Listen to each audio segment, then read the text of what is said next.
नमस्कार, मी Bhagyashree. Talk time मध्ये तुमचं स्वागत. आणि आजचा आपला विषय आहे सुरक्षित परदेशवारी.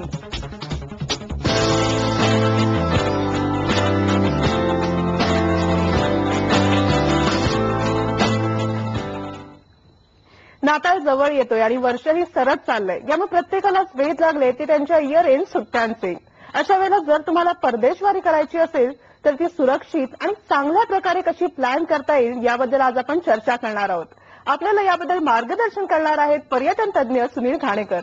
IBN लोकमत मध्ये तुमचं स्वागत. नमस्कार. सुनीलजींना तुम्हाला काही प्रश्न विचारायचे असतील तर आम्हाला जरूर फोन करा. आमचा नंबर आहे 022-667-1474.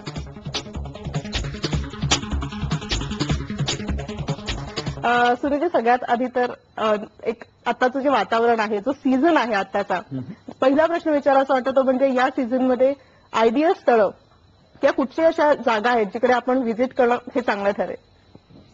आता तुम्हाला माहिती आहे की नॉर्दर्न हेमिस्फिअर जे असतं म्हणजे इक्वेटरच्या वर तिकडे आता पूर्ण थंडीचा प्रदेश आहे. तर ज्यांना प्युअरली बर्फ किंवा क्रिसमस सेलिब्रेशन पाहिजेत फक्त त्याच लोकांनी युरोप किंवा अमेरिकेकडे दौड केली पाहिजे. पण ज्या लोकांना तेवढी थंडी नकोय किंवा अगदीच बर्फात जायचं नाहीये तर त्या लोकांसाठी आपल्या आजूबाजूचे जे परिसर आहेत म्हणजे थायलंड, मलेशिया, सिंगापूर, हाँगकाँग, चायना, UAE म्हणजे दुबई किंवा मॉरिशस हे सगळे आयडियल आहेत. आणि जर उन्हाळा हवा असेल तर इक्वेटरच्या खालचा जो पोर्शन आहे जिथे आपल्या रिव्हर्स सीझन असतात म्हणजे ऑस्ट्रेलिया, न्यूझीलंड, साऊथ आफ्रिका ह्या ठिकाणी कुठेही तुम्ही जाऊ शकता. ओके. म्हणजे आता जागा आपण ठरवल्या किंवा आपण जागा निश्चित करतो, पण असं असतं की अनेकदा त्या जागा आपण नावावरून घेतो की मॉरिशस किंवा स्वित्झर्लंड हे आपण ऐकलेलं असतं. पण त्या ठिकाणी आपण जाणार तर तिकडची संस्कृती किंवा तिकडे काय गोष्टी आहेत ज्या बघणं गरजेचं आहे. पॅकेज असतात, काही टूल्सचे पॅकेजेस असतात, तिकडनं आपल्याला त्यांचा प्लॅन कळतो. पण आपल्याला स्वतःला जर जायचं असेल तर त्याचं नियोजन कसं करावं की तिकडे कुठच्या कुठच्या जागा आहेत किंवा कुठून आपल्याला या गोष्टी मिळू शकतात मार्गदर्शनासाठी? म्हणजे त्याचा अर्थ तुम्हाला म्हणायचं की कस्टमाइज टूर जी असते ज्याच्यात तुम्हाला व्हिसल स्टॉप एका ग्रुप बरोबर न जाता तुम्हाला तुमच्या पेसने जायचं. तर त्यासाठी माझ्या मते तुम्हाला एक अगदी चांगला ट्रॅव्हल कन्सल्टंट असणं जरुरीचं आहे हु कॅन टेल यू रिअली वेल की तुम्हाला तिथे काय बघायला पाहिजे, किती दिवस तिथे घालवायला पाहिजेत, काय करा अथवा करू नका, किंवा एखाद्या तिकिटामध्ये जाता जाता एक फ्री स्टॉपवर मिळत असेल तर मध्ये काय बघता येईल, ह्या सगळ्या गोष्टींची माहिती तुम्हाला कन्सल्टंट चांगला देऊ शकेल. ओके. पण मला वाटतं मी जागा ठरवली किंवा जागा तर माझी निश्चित झाली, पण आता सुरुवात करायची तर ज्या स्टेप्स असतात मला वाटतं परदेशवारीला जायचे खूप प्रोसिजर असते, खूप गोष्टी आपल्याला करायच्या असतात, कागदपत्र खूप बघावी लागतात. तर ही स्टेप सुरू करताना पहिली पायरी जर आपण विचारात घेतली तर ती काय असेल? सर्वात प्रथम तुम्हाला माहिती आहे परदेश म्हटलं तर पासपोर्ट हे आलंच आणि पासपोर्ट आपल्या हातात पाहिजेच. तो नसेल तर विचारच करू नका. आणि दुसरं एक पासपोर्टमध्ये एक छोटीशी गोष्ट सांगायची की हल्ली 20 वर्षाचे जे जुने पासपोर्ट यायचे ते हल्ली बहुतेक सगळ्या देशांनी बंद केले, त्याच्यात व्हिसा देत नाहीत. म्हणून 20 वर्षावाल्या पासपोर्टवाल्यांनी सगळ्यांनी 10 वर्ष करून घ्यायला पाहिजे, हे बेसिक. त्यानंतर दुसरी पायरी तर तुम्हाला माहिती आहे ते व्हिसा आहे, तो सगळ्यात महत्वाचा. काही देश असे आहेत जिथे भारतीय लोकांना व्हिसा लागत नाही, लाईक हाँगकाँग आहे, मॉरिशस आहे किंवा श्रीलंका आहे. पण अनेक इतर देशांमध्ये व्हिसा लागतो आणि व्हिसाचं ऍडव्हान्समध्ये प्लॅनिंग करायला पाहिजे. त्याच्या काही अपॉइंटमेंट्स असतात, डॉक्युमेंटेशन असतं. यासाठी सुद्धा तुम्हाला म्हणजे एक्सपर्ट्सचं मदत घेणं खूप गरजेचं आहे. ते झाल्यानंतर तुम्हाला काही ऐन वेळेला प्रॉब्लेम येत नाहीत. तर व्हिसा हा पार्ट आहेच. आणि मग येतं आपलं तिकीट प्लॅनिंग. तर ते तिकिटाचं जे प्लॅनिंग आहे ते ऍडव्हान्समध्ये जितकं लवकर कराल तितकं तुम्हाला चांगली स्वस्त तिकीटं मिळण्याची शक्यता असते. आणि इथे एक तुम्हाला सांगू इच्छितो की शक्यतोवर नवीन लोकांनी किंवा जे सीझन ट्रॅव्हलर नाही आहेत त्यांनी ऑनलाईन तिकीट्स अवॉइड करावी. इंटरनेटचा युग आहे म्हणून सगळे इंटरनेटवर जातात, पण इंटरनॅशनल प्रवास हा इतका सोपा नाहीये. त्याला इतर अनेक transit visa requirements, vaccination requirements वगैरे असतात ज्या म्हणजे कन्सल्टंट लोकांना, ट्रॅव्हल एजंट्सना व्यवस्थित माहिती असतात. इंडिव्हिज्युअलला ऑनलाईन मध्ये ते कळत नाही. सुनीलजी, आपण अजूनही खरं तर बोलणार आहोत, पण आपल्याला एक फोन येतोय. नितेश तरासे यांचा जालनामधून फोन आहे. नितेश, आपला प्रश्न विचारा. नमस्कार मॅडम, मी नितेश तरासे बोलतोय जालन्यावरून. नमस्कार. तर माझा प्रश्न असा आहे की ज्यावेळेस आपण प्रतिसाद द्यायचा त्यावेळेस व्हिसा महत्वाचा असतो आणि व्हिसासाठी लागणारे जे डॉक्युमेंट आहेत ते कोणते आणि आपण व्हिसाची जी प्रोसिजर आहे ती कोणापासून कम्प्लीट करून घ्यायची मॅडम? धन्यवाद. व्हिसाचं डॉक्युमेंटेशन देशाला वेगळं वेगळं असतं. तर काही अगदी सोपे विजा असतात जिथे फक्त फोटो आणि 2 फॉर्म साईन करून दिले की काम होतं. तर काही ठिकाणी तुम्हाला 3 वर्षाचे tax papers, investment details, hotel confirmations, overseas medical insurance असे अनेक लिस्ट ऑफ डॉक्युमेंट्स तयार करावी लागते. तर प्रत्येक देशाला वेगवेगळ्या रिक्वायरमेंट्स असतात, त्याप्रमाणे ते करायला पाहिजे. आणि हल्ली अनेक देशांनी काही ट्रस्टेड पार्टनर्स प्रोग्राम चालू केले ते ज्याच्यामध्ये एका शहरामध्ये 10 किंवा 20 ट्रस्टेड ट्रॅव्हल एजंट पार्टनर असतात ज्यांच्या थ्रू तुम्ही विजा करू शकता. तर अशा ठिकाणी तुम्ही त्या ट्रस्टेड पार्टनर्सकडनं जाऊन विजा करू शकता. ओके, तुम्ही खरं तर ट्रॅव्हल कन्सल्टंट बद्दल बोललात, पण आजकाल खूप एजंट्सही असतात आणि अनेकदा त्याच्यात एक गल्लत होऊ शकते की एजंट्स आणि कन्सल्टंट, कारण एजंट्स कडून स्वतःचे एक थोडेसे जास्त ऍडिशन्स असतात की आम्ही तुम्हाला ह्याच्यात करून देतो, त्यांचे खूप मोठे मोठे खरं तर दावे असतात. या सगळ्यातनं खरं तर वाचणं गरजेचं असतं, कारण कुठेतरी परदेशवारी करताना ह्याचंही नुकसान आपल्याला होऊ शकतं. त्याच्याबद्दल काय सांगाल? असं आहे की थोडं तुम्ही लक्षात घ्यायला पाहिजे की ते किती एजन्सी कशी रेप्युटेड आहे की नाही, किती वर्षापासून आहे, त्यांचे आयाटा आणि बाकी सगळे लायसन्सेस आहेत की नाही, त्यांना हे ट्रस्टेड पार्टनर स्टेटस काही देशांनी दिलेले आहेत की नाही, अशा सगळ्या जर का एक बेसिक तुम्ही चौकशी केली तर मला वाटतं तुमची फसवणूक कुठे होण्याची शक्यता नाहीये. ओके, आणि पण हे ट्रॅव्हल कन्सल्टंट कडून आपण जेव्हा चर्चा करतो, स्थळांबद्दल मी बोलली किंवा पहिली पायरी तुम्ही सांगितली, पण त्याच्यानंतर पुढे येतं ते म्हणजे पॅकेजिंग. सामान आपलं घेणं गरजेचं असतं आणि अनेकदा परदेशात जायचं म्हटल्यानंतर आपण भरपूर सामान खरं तर गोळा करत असतो की मला हे पण लागेल ते पण लागेल. त्याचं प्लॅनिंग कसं करावं, बेसिक मला सामान कशा प्रकारे घ्यावं? बरोबर. आता बॅगेज आपण जर म्हटलं तर पहिलं तुमचं डेस्टिनेशन ठरलं पाहिजे. खूप थंडीचा प्रदेश असेल तर ऑब्व्हियसली तुम्हाला गरम कपडे वगैरे हे सगळं आलंच, पण शक्य झाल्यास माणसाने जितकं लाईट होईल इतका प्रवास करायला पाहिजे. खूप जास्त कपडे वगैरे घेणं हे परदेश प्रवासामध्ये तुम्हाला आड येतं. हल्ली बऱ्याचशा एअरलाईन्समध्ये बॅगेज कमी केलेलं आहे. काही लोकांनी 2 बॅगांची 1 बॅग केली आहे, काही लोकांनी 32 किलोचे 23 किलो केलेत. तर हे सगळ्या प्रकारांमध्ये प्लॅनिंग करणं आपल्या बॅगेजचं हे तितकंच जरुरी आहे. जेवढं गरजेचं आहे तेवढंच घ्यायचं, उगाच भरमसाठ गोष्टी भरायच्या नाहीत. त्यानंतर खाण्यापिण्याचे आयटम लोकांना न्यायचे असतात, पण ऑस्ट्रेलिया न्यूझीलंड सारख्या ठिकाणी ते क्वारंटाईन होतात, ते नेऊन देत नाहीत. त्यामुळे त्या देशाचे कस्टम्स रेग्युलेशन्स, तिकडचं हवामान आणि तुम्ही किती दिवस जाणार आहात ह्याच्यावरती तुमचं बॅगेजचं प्लॅनिंग करायला पाहिजे. ओके, पण बॅगेज बद्दल आपण बोलतोय खरं तर, पण मला जायचं आहे आणि अशा वेळेला मी जो प्लॅन करते किंवा मी जे स्थळ ठरवते आहे तिकडची एक संस्कृतीबद्दल आपण मगाशी बोलू, जसं कन्सल्टंटचं आपण मार्गदर्शन घेऊ शकतो. पण जर मला कन्सल्टंटकडे जायचं नसेल आणि मला ऑनलाईन त्याची माहिती जर मिळवायची असेल, वेबसाईट पण आपल्याकडे अवेलेबल असतात, तर अशा काही आयडियल वेबसाईट आहेत का ज्यांच्यामध्ये तुम्ही सांगू शकता? मोस्ट ऑफ म्हणजे जास्तीत जास्त वेबसाईट तुम्ही बघायला पाहिजे त्या देशाच्या टुरिझमच्या वेबसाईट, त्या बहुतेकांच्या खूप मोठ्या मॅसिव्ह वेबसाईट्स असतात. त्याच्यामध्ये सगळ्या तऱ्हेची माहिती असते. म्हणजे कसं जायचं, एअरपोर्टवर उतरल्यापासून कसं जायचं, वेगवेगळ्या महिन्यांमध्ये काय क्लायमॅटिक कंडिशन्स असतात आणि त्याची इत्थंभूत माहिती तुम्हाला ह्या संपूर्ण वेबसाईट्समध्ये मिळेल. पण त्या देशांची वेबसाईट बघा, रादर दॅन कुठल्या दुसऱ्या ठिकाणची वेबसाईट बघण्यापेक्षा. अगदीच. पण एक विचारासाठी सुनीलजी की आपण आता खूप पॅकेजेस मध्ये टूर्स निघतात की टूर्स अँड ट्रॅव्हल्स असतात, त्यांचे मोठमोठे पॅकेजेस असतात. तर अनेकदा असा विचार असतो की त्यांच्याकडून जाणं त्यांचं एक प्लॅनिंग असतं आणि मला इंडिव्हिज्युअल जायचं असेल माझ्या फॅमिली बरोबर, तर कुठेतरी एक ते आव्हान असतं माझ्यासमोर की मी कशा प्रकारे माझी टूर प्लॅन करते. तर या दोघांमधलं बॅलन्स आपण कसा साधू शकतो? बॅलन्स म्हणजे ना एक कम्प्लिटली वेगळं ब्रॅकेट आहे. काही लोक असे असतात की ज्यांना थोडं एज हायर आहे, त्यांना सगळं आधीपासून सेट पाहिजे, सगळीकडे त्यांना मदत पाहिजे, बाहेर उभ्या त्यांना गाडी उभी पाहिजे. तर अशा लोकांना पॅकेज टूर शिवाय काही गत्यंतर नाही. पण आता ऑफ लेट इंडियन ट्रॅव्हलर इतका इंटेलिजंट होत चाललाय की त्याला सगळं असं म्हणजे गुरासारखं हाकलेलं नकोय. त्याला पाहिजे की त्यांनी स्वतः काहीतरी रिसर्च अँड डेव्हलपमेंट करून काहीतरी असं चांगला मार्ग शोधून आणि कस्टमाइज्ड टूर करायची की ज्याच्यामध्ये त्यांना एकाच ठिकाणी 6 दिवस राहायचं आहे, पण सगळं नीट बघायचं आहे. तर अशा सगळ्या ठिकाणी कस्टमाइज जर टूर हवी असेल तर मात्र तुम्हाला कन्सल्टंटच्या थ्रू जाऊन समोरासमोर बसून डिस्कशन करूनच प्लॅन बनवायला पाहिजे. तो तुम्हाला असा रेडीमेड कुठे मिळणार नाही. सुनीलजी, आपल्याला पुढचा फोन येतो दीक्षा कदम यांचा दादरमधून फोन आहे. दीक्षा, आपला प्रश्न विचारा. नमस्कार सर. नमस्कार. मला असा प्रश्न विचारायचा की परदेशात गेल्यानंतर जर मला इंडियन एम्बॅसीची मदत हवी असेल तर ती कशी मिळवावी? इंडियन एम्बसी ही जवळजवळ प्रत्येक देशाच्या कॅपिटल सिटीमध्ये असते. तर काही मोठे देश आहेत अमेरिका वगैरे, त्यांचे काही छोट्या शहरांमध्ये काउन्सिलेट्स पण असतात. अशा ठिकाणी तुम्हाला शक्य झाल्यास म्हणजे देवाची प्रार्थना की तुम्हाला ती मदत लागू नये, कारण बरोबर आहे. युजली एम्बसीची मदत म्हणजे पासपोर्ट हरवतो अगदीच. किंवा असं काहीतरी खूप तापदायक प्रकरण असतं. नाहीतर नॉर्मल कोर्समध्ये एम्बसीकडे जायचा प्रश्न येत नाही.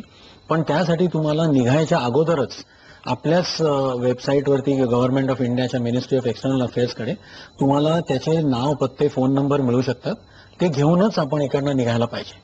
नक्कीच. म्हणजे आता एम्बसीचा आपण उल्लेख केला, पण त्याबरोबर अनेक अशा काही संस्था असतील ज्या परदेशात आपल्याला मदत करू शकतात. म्हणजे काही आपल्याला प्रॉब्लेम आला तर अशाही काही संस्था असू शकतात ज्या आपल्याला वेबसाईटवरून किंवा जसं कन्सल्टंट तुम्ही बोला त्यांच्याकडून या मिळू शकतात. बरोबर. त्यांचाही आपल्याला फायदा होऊ शकतो. नक्कीच फायदा होऊ शकतो. आणि बहुतेक सगळ्या देशांमध्ये टुरिस्ट पोलीस हा. किंवा टुरिझम डिपार्टमेंटचे मे आय हेल्प यू जे काउंटर्स वगैरे बरोबर असतात, या सगळ्या ठिकाणी तुम्हाला पाहिजे तशी मदत मिळू शकते.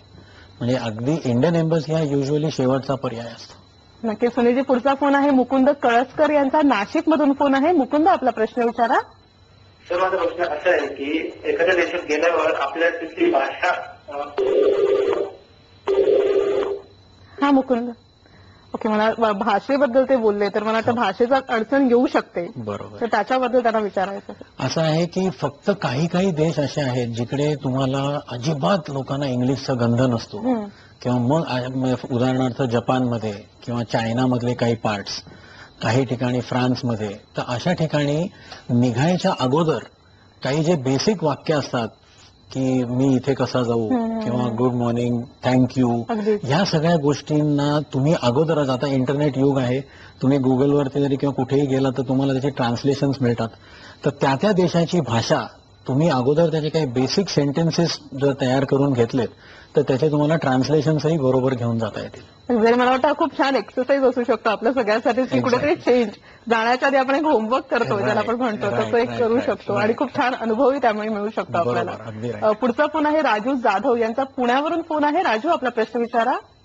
हा मॅडम, आपल्याला समजा परदेशवारी करायची असेल आणि मेजर आजार असेल, म्हणजे आपलं जसं म्हणजे कॉफ वगैरे तसं काय, तर मग त्याला काय म्हणजे प्रॉब्लेम असतो म्हणजे कुठला आजार म्हणाले ते? जर काही मेजर आजार असेल त्यांना, कंटेजियस डिसीज ज्याला आपण म्हणतो, संसर्गजन्य रोग, असे जर का रोग असतील तर युजली प्रॉब्लेम आहे. काही काही देश आहेत लाईक ऑस्ट्रेलिया वगैरे, तिकडे 3 महिन्यापेक्षा जास्त राहायचं असेल तर मेडिकल टेस्ट केल्याशिवाय व्हिसा पण मिळत नाही.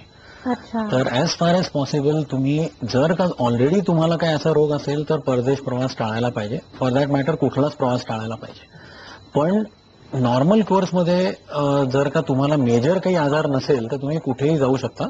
मात्र कधीही परदेश प्रवास करताना इन्शुरन्स करून जायला विसरू नये माणसाने. कारण अनेक वेळा असं होतं की लोक लाखो रुपये परदेश प्रवासावर खर्च करतात, पण ते 2-4 हजार रुपयाचा इन्शुरन्स आम्हाला नको, मी हेल्दी आहे, मला काय होणार आहे, असं करतात.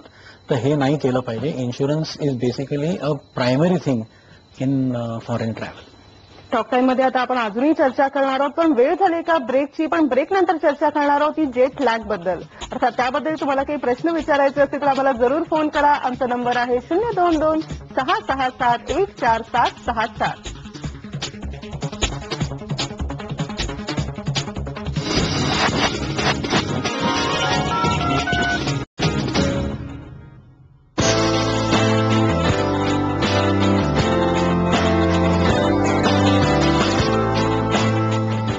ब्रेकनंतर टॉक टाइम मध्ये पुन्हा एकदा स्वागत आहे. आपण चर्चा करतोय सुरक्षित परदेशवारी या विषयाबद्दल. अर्थात परदेशवारी करताना अनेकदा जेटलॅगचा त्रास होण्याची शक्यता असते, तर त्याच्याबद्दल काय सांगाल, कसा टाळता येतो? जेटलॅग एक असा प्रकार आहे जो पूर्णपणे आपण टाळू शकत नाही. फक्त त्यासाठी तुम्हाला एक लक्षात घ्यायला पाहिजे, एक आपलं बॉडी क्लॉक असतं की आपण ते एक सिंक्रोनाइज करायचं त्या तिकडच्या वेळेनुसार. तर जिथे जिथे तुम्हाला शक्य आहे, जिथे मोठा प्रवास आहे, तिथे सुरुवातीचा प्रवास हा तुम्ही तुमच्या इंडियन टाइम प्रमाणेच झोपण्याचा आणि उठण्याचे प्रयत्न करायचे. अच्छा, मात्र तिथे गेल्यानंतर जर का तिकडचा दिवस आणि तुमची झोपायची वेळ असेल तर मात्र कुठल्याही परिस्थितीमध्ये झोप टाळायची. आणि ते जर का काही असे छोटे छोटे काळजी आपण त्याच्यामध्ये घेऊ शकलो तर जेटलॅग बऱ्यापैकी लवकर आपल्याला आटोक्यात आणता येतो. पण कोणी नवीन असेल खरं तर, म्हणजे पहिल्यांदाच परदेशवारी करत असेल, ज्यांना याची अजिबात माहिती माहिती नसते, नाही. तर अशा वेळेला त्यांनी काय करावं? ज्या वेळेला आपण सगळं टूरचं प्लॅनिंग किंवा तिकीटचं प्लॅनिंग करतो त्यावेळेला आमच्यासारखे काही लोक त्यांना ही माहिती देऊ शकतात. दुसरं, जेटलॅग हा एक प्रकार असा आहे की जो प्रत्येक इंडिव्हिज्युअल वरती डिपेंडेंट असतो. म्हणजे तुम्हाला एखाद्या वेळेस कमी होईल तर मला जास्त जेटलॅग होईल. तर अशा लोकांना एकदा प्रवास केल्याशिवाय त्यांना किती जास्त जेटलॅग होतो का कमी होतो हे थोडं कळू शकत नाही.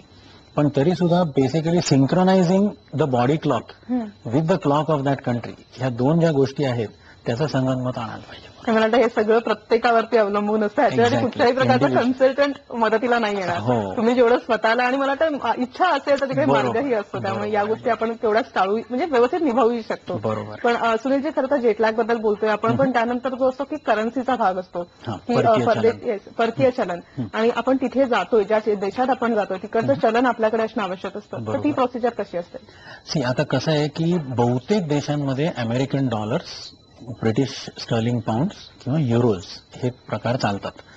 पण जर का तुम्ही फक्त एकाच देशामध्ये जाणार असाल तर मग त्या केसमध्ये तुम्ही त्या देशाची स्पेसिफिक करन्सी न्यायला हरकत नाही. पण ह्याच्यामध्ये सुद्धा परत असा प्रकार आहे की काही देशांमध्ये अमेरिकन डॉलरचं करन्सी रेट हा पेक्ड असतो, म्हणजे फिक्स असतो.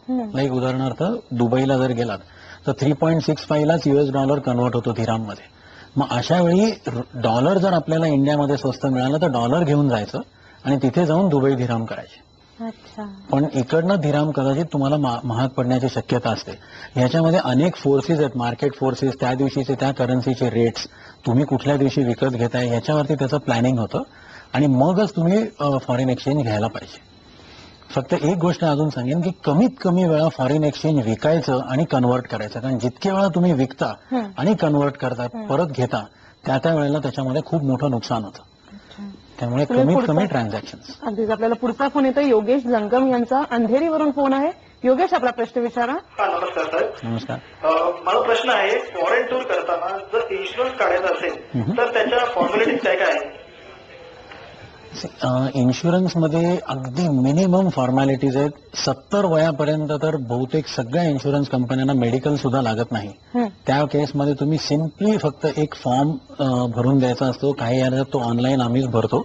फक्त पासपोर्टची कॉपी द्यायची, तुम्ही जे काय अमाऊंट ठरवाल इन्शुरन्सची, लाईक $1 लाख, $2.5 लाख, $50,000, ते एकदा ठरवले की त्याप्रमाणे आपण इन्शुरन्स पॉलिसी ऑनलाईन प्रिंट करून त्यांना ताबडतोब देऊ शकतो. ते 10 मिनिटाचं काम आहे फक्त. ओके. मला वाटतं ते ओव्हरसीज इन्शुरन्स पॉलिसी असते ही. ओव्हरसीज मेडिकल इन्शुरन्स पॉलिसी असते आणि त्याच्यामध्ये इतर पण बरेच प्रकार असतात, like repatriation of remains, loss of baggage, loss of passport, trip curtailment, हे सगळे प्रकार पण त्याच्यामध्ये इनबिल्ट असतात. फक्त मेडिकल ट्रीटमेंट नसते त्याच्यात. म्हणजे आपण ज्या धोक्यांबद्दल खरं तर बोललो त्याचाच जर आपल्याला सुरक्षितता हवी असेल तर इन्शुरन्स हे खूप चांगला उपाय त्याच्यावरती असू शकतो.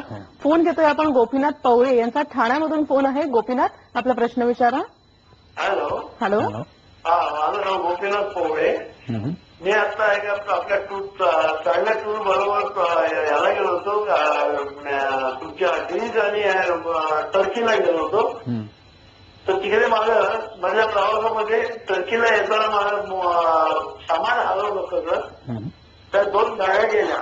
त्याच्यानंतर मला असं कळलं होतं तिथे ताबडतोब $200 देतात, ते पण मला मिळाले नाही. आणि अजूनपर्यंत मला इन्शुरन्स कंपनीकडे सगळं हे गेलेलं आहे, पण अजूनपर्यंत तपास लागला नाही, माझं काय झालं नाही. तर आता जवळजवळ 3 महिने झाले, 3-4 महिने झाले का? ही स्पेसिफिक केस आहे. ह्याच्यामध्ये इन्शुरन्स जो आपण करतो त्याच्यात जर बॅगा हरवल्या तर इथून जाताना जर हरवल्या तर इन्शुरन्स कंपनी तुम्हाला क्लेम देते. पण मायदेशी येताना जर का बॅग हरवली तर इन्शुरन्स कंपनी क्लेम देत नाही. मात्र एअरलाईन ही तुम्हाला इन्शुरन्सचा क्लेम, म्हणजे बॅगेजचा लॉस जो असतो ते द्यायला बांधील आहे. फक्त ते वेट वरती तुम्हाला कॉम्पेन्सेशन देतात. म्हणजे युजली $20 पर kg या हिशोबाने तुम्हाला कॉम्पेन्सेशन मिळतं. त्यासाठी बॅगेज हरवल्या एअरलाईनला ताबडतोब कॉन्टॅक्ट करून एक बॅगेज इरेग्युलॅरिटी रिपोर्ट असतो, BIR, तो फाईल करायचा असतो आणि मग त्याचा एअरलाईन फॉलोअप करून तुम्हाला जर बॅगेज त्यांनी मिळवून दिलं तर वेल अँड गुड, नाही तर मग तुम्हाला त्याचं कॉम्पेन्सेशन किलो वाईज मिळतं. अच्छा. पुढचा फोन घेतोय मनोहर देशमुख यांचा, बुलढाण्यावरून फोन आहे. मनोहर, आपला प्रश्न विचारा. सर, माझा प्रश्न असा की या सीझनमध्ये कोणते देश सपोज झाले? मला कळलं नाही. आपला पहिला जो प्रश्न होता की या सीझनमध्ये कुठले देश खेळण्यासाठी चांगले आहेत? बरोबर. मी तुम्हाला सांगितल्याप्रमाणे की सदर्न हेमिस्फिअर म्हणजे इक्वेटर जो आहे त्याच्या खालती तुम्हाला डेफिनेटली आता उन्हाळ्याच्या दिवस आहेत तिथे जायला हरकत नाही. पण इक्वेटरच्या वरचा भाग जो आहे तो संपूर्ण आता थंडीचा प्रदेश असतो. तर तुम्हाला एक्झॅक्टली काय हवं आहे, थंडी हवी आहे, गरमी हवी आहे का टेम्परेट क्लायमेट हवं आहे, तर आपल्या शेजारी फार ईस्टमध्ये, थायलंड, मलेशिया कुठेही जाऊ शकता. टॉक टाइम मध्ये आता पुन्हा वेळ झाली का ब्रेकची, पण तुम्हाला काही प्रश्न विचारायचे असतील तर आम्हाला जरूर फोन करा. आमचा नंबर आहे 022-667-1464.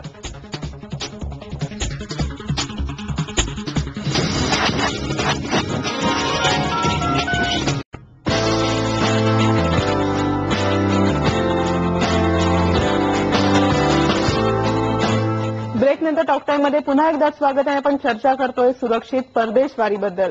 पण सुरुवातीला एक फोन घेतोय सनी सोनावणे यांचा जळगावमधून फोन आहे. सनी, आपला प्रश्न विचारा. मला चीनच्या टूरवर करायचे आहे, पण त्याबद्दल फारशी माहिती नाही.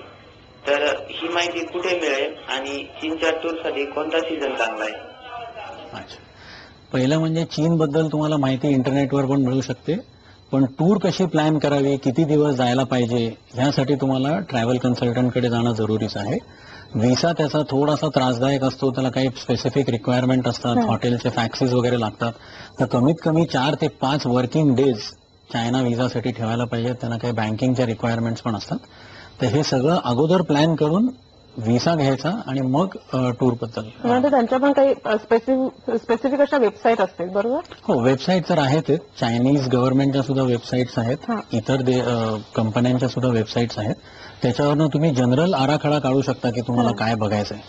पण परत चायना आपल्या भारतासारखा खूप मोठा देश आहे, त्यामुळे तुम्हाला कुठल्या भागामध्ये काय इंटरेस्ट आहे हे ठरवल्यानंतर मग टूरचं प्लॅनिंग करता येईल. अगदीच. पण प्लॅनिंग झाल्यानंतर सुनीलजी पहिला समोर एक्साइटमेंट असते ती म्हणजे शॉपिंग बद्दल.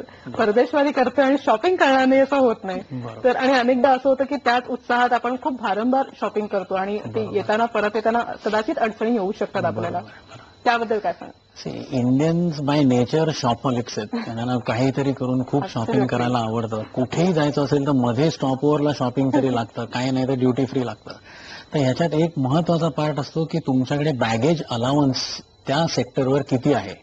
एक उदाहरणार्थ अमेरिकेला जाताना 23 किलोच्या 2 बॅगा अलाउड असतात, तर एशियामध्ये फक्त 20 किलो सामान अलाउड असतं. तर आपल्या बॅगेमध्ये ऑलरेडी किती सामान आहे, आता आपण किती भरतोय आणि आता ते आपल्याला चालेल की नाही हे आधी ठरवायला पाहिजे. आणि एक्सेस बॅगेज जर का भरायची वेळ आली तर ते खूप महाग असतं. त्यामुळे एक्सेस बॅगेज भरायची वेळ कधी येऊन देऊ नये. अगदी. सुनीलजी, आपल्याकडे अगदी कमी वेळ आहे, पण जाता जाता मला विचारायला आवडेल की आजचा आपला विषय आहे सुरक्षित परदेशवारी. जर ही सुरक्षित परदेशवारी मला करायची असेल तर त्याच्यात पटकन टिप्स तुम्ही काय द्याल? सगळ्यात महत्वाचं म्हणजे आपले पासपोर्ट आणि पैसे जीवासारखेच सांभाळावेत.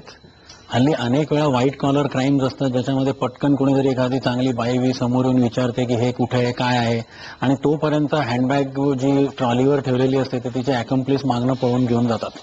तर असं सगळं झाल्याने इतका मनस्ताप होईल की फिरण्याच्या ऐवजी फक्त इंडियन एम्बसीच्या वाऱ्या होतील आणि पासपोर्ट आणि व्हिसा परत मिळवण्याचे कामं होतील. तर त्यासाठी पासपोर्ट, पैसे आपल्या जीवासारखेच जपावे, हे सगळ्यात महत्वाचं part. Sunilji, thank you so much इतक्या छान मार्गदर्शनाबद्दल. Okay, welcome. टॉक टाइम मध्ये आज आपण चर्चा केली ती सुरक्षित परदेशवारीबद्दल, आणि सोमवारी भेटणार आहोत आत्मविश्वास आणि व्यक्तिमत्व या नव्या विषयासह. पथिक या व्यक्तिमत्व विकास संस्थेचे संचालक समीर सुर्वे आपल्याला मार्गदर्शन करतील. तेव्हा नक्की फोन करा. आमचा नंबर आहे 022-667-1464. टॉक टाइम मध्ये आज इथंच थांबतोय. अचूक बातमी, ठाम मत, पहा फक्त IVN लोकमत.